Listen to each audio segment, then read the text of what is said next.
Здравей, V-Box и здравейте бъчи в костюми и на божни бобри. Аз съм Филип и днес ще ти покажа геймплей на FIFA. Ще разцъкаме с нашият национал. Чайте, малко пичове, че аз съм голем пич. България срещу... Чай, че тук бъркам. Значи Аржентина, Бразилия, Колумбия, Кот д'Ивуар, Еквадор. Ако това е Еквадор... Еквадор ли? Какво ли са бои? Не знам къде бете го. Египет. Англия, Франция. Ами добре, България, Англия ще бъде доста интересно. Било интересно между България и Италия, както се случи в равния футбол. Но... по-добре България, Англия, не ми се играе с италянците. Защото Боб Михайлов ще пусне паперуката. Ето тук, понеже съм аз и съм решил да пусна Влади Стоянов и съм върнал вербата в националния отбор, обаче... т.е. номер 19, така че... номер 19 е бербата. Е време да започваме. Няма как да чуем химна, понеже съм намалил звука на играта. Не време да започваме с този интересен бой между България и Англия на легендари. Аз на легендари не мога да играя и съм някакъв направо нуп. Да го кажем така. Съм някакъв нуп.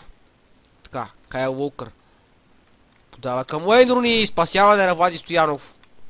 В началото на матча Англия създава заплата. Стивън Джерард, капитана на капитаните Джерард. Фен съм на Милан, да го кажа само да уточня, са Евелин Попов. Ще върна назад към Слав Дяков, капитанът на Лудогорец. Слав Дяков, Иван Иванов, Веселин Минев. Май бяха братя близнаци бяха те. Те не са братя, те са брекия близнаци.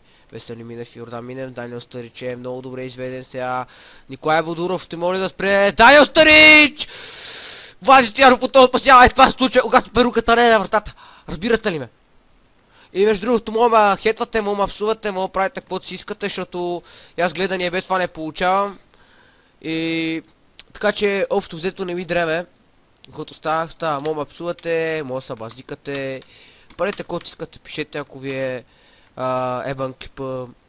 И така, ако сте в бъчов костюм, нали сещате, ако сте на божни бобри, ако сте бурсуци и така нататък. И ако сте на майка ти пут като Спайдермен, много се извинявам, че псувам. Лейтън Бейн сега. Левия бек на Евертън. Загуби топката от Тошко Неделев. Керик сега. Тиране на Керик. Нищо. Опа. Кайл Уокър. Тошко Неделев! Ще може България да открие резултата! Тошко Неделев! Тошко Неделев! Какво прави Тошко Неделев? Майко! Какво прави Тошко Неделев? За малко се вживявам като Алекси Сокачев, въпреки че тук като Мартин Тейлър и Алан Смит са много по-добри коментатори. Георги Миланов. Опа, Миланов загуби топката от Лейтън Бейнс. Даниел Старич. Тошко Неделев. Бербата. Миланов. Ще само за къвно поставяне въпрос от моя страна. На легендари пак Филип не мога да играе, но пък да удържим Англия. Англия не че са много добри, бе. Само един Джерард, който съм пенсионира сега световното. Един Руни, един Даниел Стърич, един Даниел Бек, един Кайл Уокър.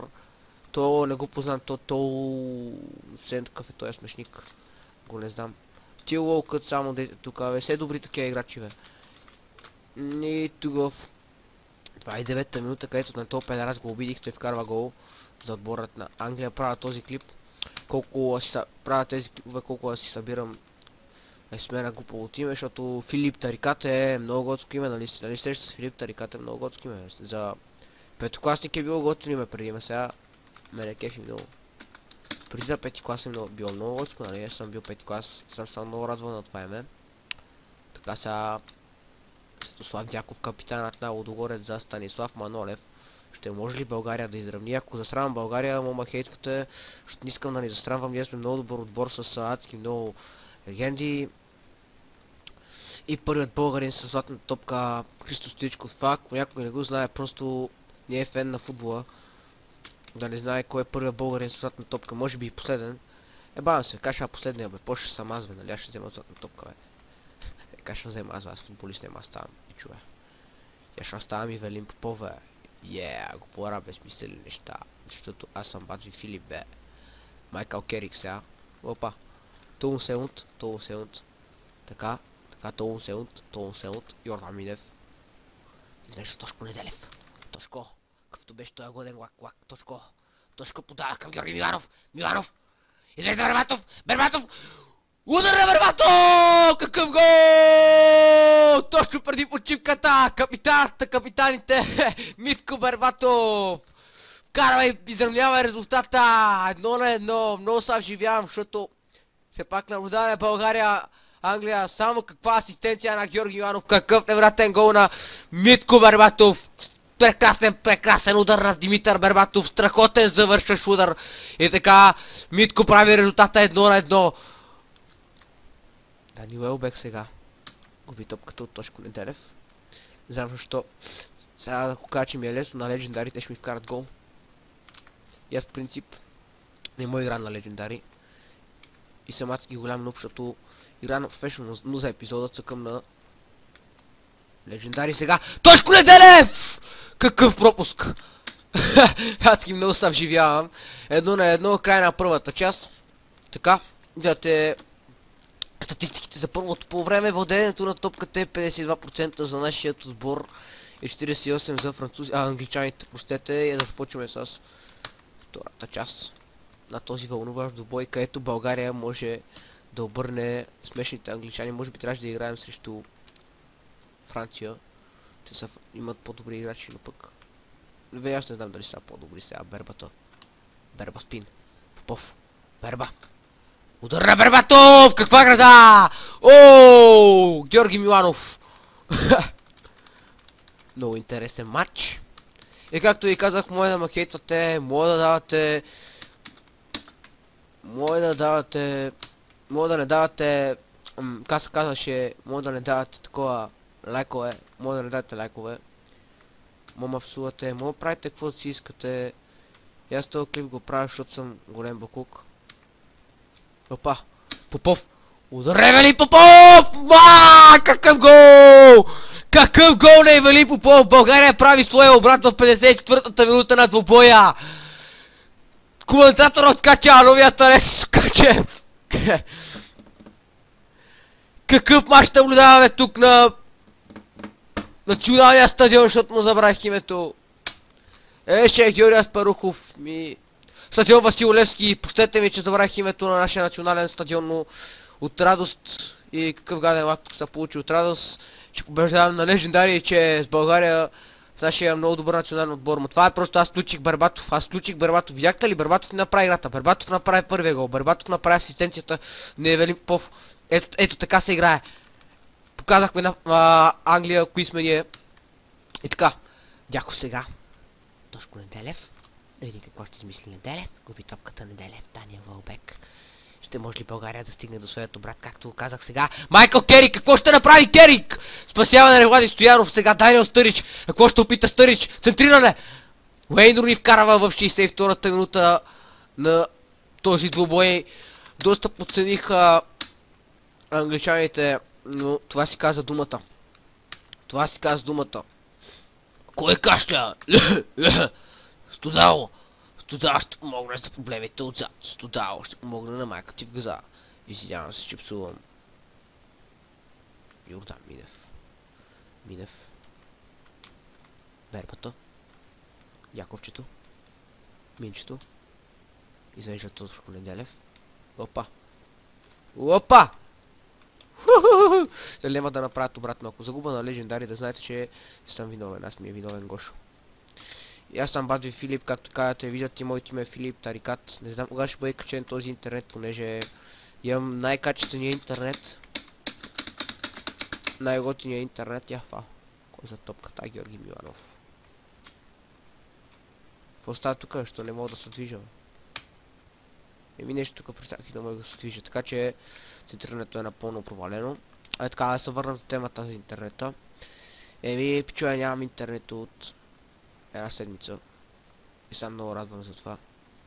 Не мога да играя игрите, които си цъкам в интернет. Аз не съм FIFA маняк. Че съм фен на футбола. Така, голям нуб съм на FIFA, вижда само 2 на 2 с Англия на легендари с нашия национал. Така. И ако някой гледа клипа, мога ме псува, мога да не харесва клипа, мога да палец надолу, ще е много голем пич. Сега Бербата. Бербатов. Удар на Бербатов! Спасяване на Джо Харт! Джерард.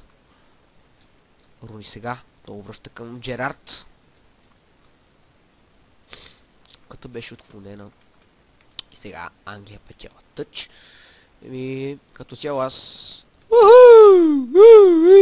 Какво ще измисли тук Майкъл Керик ли, кой ли беше това срещу Владо Стоянов? Ето това е един истински вратар, човекът, който беше спасил дуспа на Кристиано Роналдо. Ма преди Кристиано Роналдо е един такъв играч. Той е човека 3 златни топки има, нищо друго. Пълниче типичен аматьор, нищо друго. Некъв геосън, такъв смешник. Охо! Гол!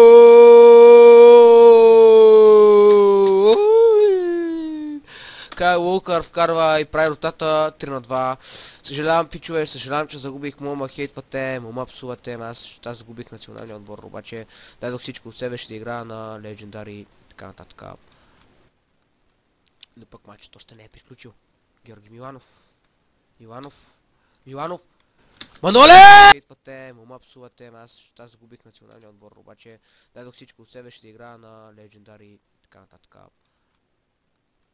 Но пък матчът още не е приключил. Георги Миланов. Маноле! И Вали Попов!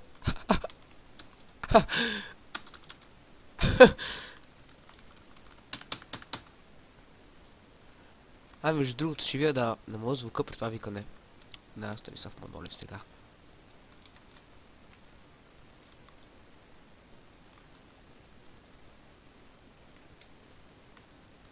Джеймс Мюлър, крилото на Манчестър Сити, подава към Уейн Руни. Простете за това, но съм доста настинал. Ще има ли 4 на 2? Няма да има. Ще има ли контратака? Не. Ето ние бараме топката. Щяхме да направим контратака и точно тогава рефера реши да свири и да сложи край на този интересен двубой тук на стадион Васил Левски. Виждате матч фактите, 8 удар за нашия отбор, 10 за Англия. Така, тук виждате другите глупости. И така, играч на матча е Митко Бербатов, напълно заслужено с най-много рейтинг за нашия отбор и за матча просто. Това се казва играч на матча. Човека е с най-много рейтинг от двата отбора, от нашия национал и от англичаните, и да пичуе. Сега ще отидем на арената и покажа какъв съм мощен с Рики Кака. С Рики Кака да ви покажа какъв съм мощен. Опа, Кака, майко! Рикардио, какъв пропуск направи Кака. Пуф! Паф! Това беше от мен, пичове. За новия е харесал. Оставате бъчи в костюми, мома хейтвате, правите каквото искате. Чао от мен.